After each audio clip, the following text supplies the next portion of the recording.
am affected by you. I know I really shouldn't stay, but I wanna know the way you feel. I wanna know the way you taste. I am affected by you. I'm so aware of when. Hey everyone, so I am here with my friend Angela, and she just started up a YouTube channel that's kind of like beauty and fashion based. So we thought it was going to be so exciting to film a collab video together. Yeah, and Valentine's Day is just right around the corner, like 2 weeks.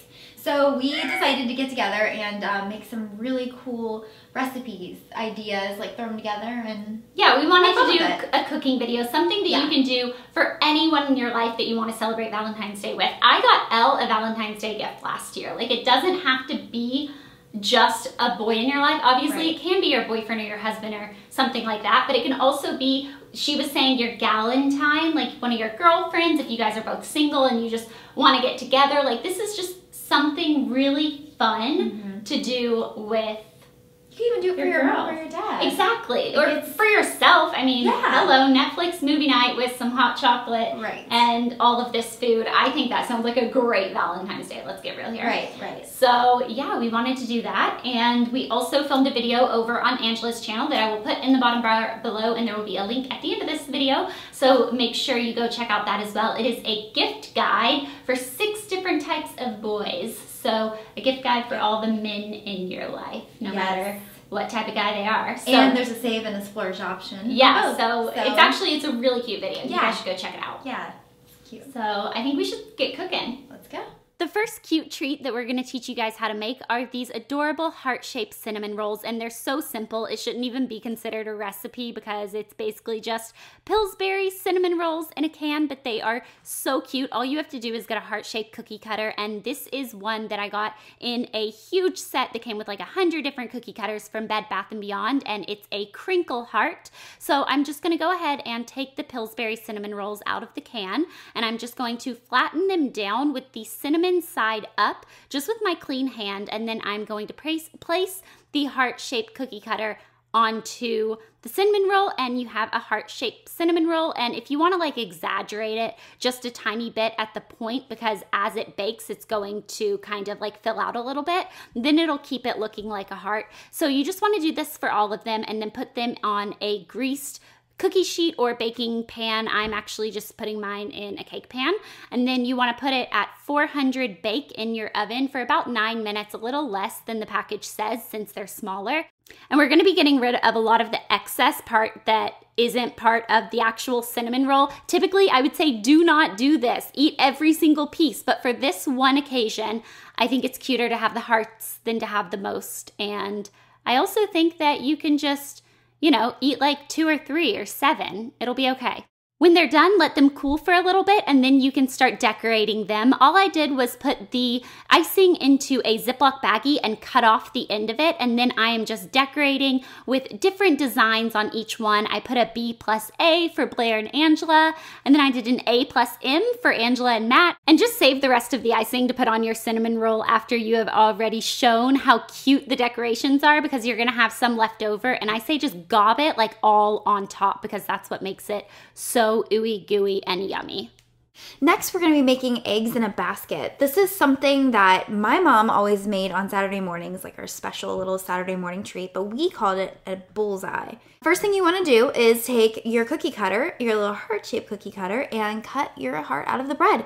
And you want to butter your bread and put butter side down on your frying pan. Then we're going to add little pats of butter on top. You're going to crack your egg right into your little heart and just let it cook. Check your egg after a while, and once it looks good and done and your bread is looking toasted, then spray the top side of your bread with cooking spray. And that cooking spray actually helps to prevent the egg from sticking once you flip it. So once you're ready to flip it, get your spatula out and flip it over. Try not to crack your yolk open if possible, but if you do, you know, that's okay. Once your egg is evenly cooked on both sides and your bread is toasted just right, it's ready to be served. This is my favorite salad to make, and every time I make it for friends, I always get a lot of compliments, so I think most people will enjoy this. All you want to do is get your favorite lettuce that you like to use, any leafy greens, and put those into a salad bowl. And then I'm going to chop up half of an apple. This is for about 2 people. If you wanted to have a lot of apple in it, you could just use the whole thing, but I just ate the other half. So you just want to dice it into small little cube-like shapes, or whatever you want to do, really, and toss that in the bowl. And then I'm going to add some candied walnuts. These are from Trader Joe's, and I am obsessed with them. They taste so good, and I eat them like candy. And then some dried cranberries. And then for cheese, I like to use goat cheese, but you can use blue cheese. You don't have to use cheese. It's honestly whatever you feel like. And then you can cover this up and put it in your fridge, and it'll be good for a little while you're baking your pizza.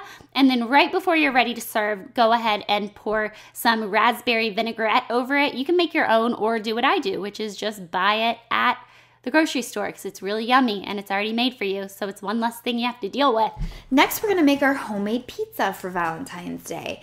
The first thing you want to do is preheat your oven to 450 degrees. You want to let your dough rise at room temperature for about 20 minutes. After your dough is risen, you want to stretch your pizza dough out to fit on your pizza stone or pan. I like using a pizza stone personally, but you don't have to. Typically, if you let your dough rise in a ball shape, it's going to be easier to stretch it out into like a circular, regular pizza shape. But as you can see, ours looks a little bit more homemade than usual. And that's because we actually threw it on the counter in like some sort of blob, and it just kind of was harder to stretch out. Start with clean hands, guys. You want to rub some olive oil on your pizza dough. I just did a couple handfuls or so and just rubbed it on. Then I sprinkled with Italian seasoning and garlic powder. That gives it a really good taste. And pop it in your oven and bake for about 8 minutes. Keep an eye on it in case your oven bakes a little bit hotter, Make sure that it doesn't get burnt or anything. So typically 8 or 10 minutes is good. While your pizza is actually baking, take this time to cut your pepperoni into little heart shapes. So cute. Once you've removed your pizza from the oven and it looks nice and baked, it's not done yet. Add your tomato sauce on top and spread it out so that it's even. You don't want it to be too thick in places and too thin. Try to get it as even as possible. And add your cheese. This is a little less cheese than I typically like to use. I like to use at least 2 full cups because I like my pizza to be super cheesy. Put your pepperonis on top, arrange them however you like, make it all pretty, and put whatever else toppings that you might like to add. My secret trick to make my pizza have the perfectly browned and crispy crust is I like to add just a little bit of olive oil with my hands, again, clean hands guys, and rub it along your crust. Be careful, don't burn yourself because your pizza is definitely hot. You're gonna pop your pizza back into the oven at 450 and bake for another 10 minutes. Like I said, keep an eye on it and take it out, and you've got your perfect Valentine's Day cute pizza all ready to go. For dessert, we're doing chocolate-covered strawberries because who does not love these? And they're really simple to make, so it's a win-win for everyone. The first thing you want to do is get some dipping chocolate. This is my favorite brand, and I just heat it up according to the instructions on the back of the little tub. So as that's heating up, you want to go ahead and take your rinsed strawberries and start patting them dry on a towel. It looks like I'm squeezing these like pretty hard, but I'm not. I'm barely putting any pressure. I just want to make sure that I get all of the water off the strawberry, then place it in a dry bowl. The biggest tip I have for doing chocolate covered strawberries is do not have any water on the strawberries, because when you go to dip it, I don't know what the chemical reaction is with water and melted chocolate, but it does this weird little thing and you will never get the chocolate back the same. It's bad. So make sure they're dried off, and then when you are ready with your liquidized chocolate, you can do milk, dark, white. I'm using milk right now. You just want to go ahead and hold the stem of the strawberry and then stick it in the tub and roll it around just a little bit to get it all coated in chocolate.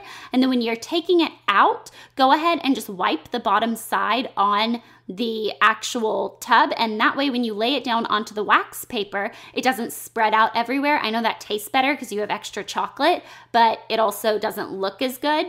So you just want to go ahead and wipe the excess off and then lay it on a wax paper lined tray and then stick it in your fridge for about 10 to 15 minutes. It'll be good to go. I think these are best if they're served the day of, but I do think that you can also do it a lot earlier. So you could do this like around lunchtime and serve them for dinner, and they would be great. So this is one of my favorite desserts. I love it.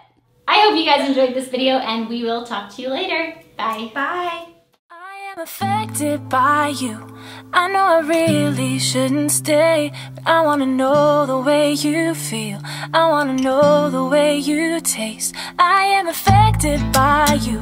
I'm so aware of when you go, but I'm not the one who's gonna save you. I'm just another girl, you know. I should get up and go, I should put on my clothes. Gotta keep it quiet, cause I think they already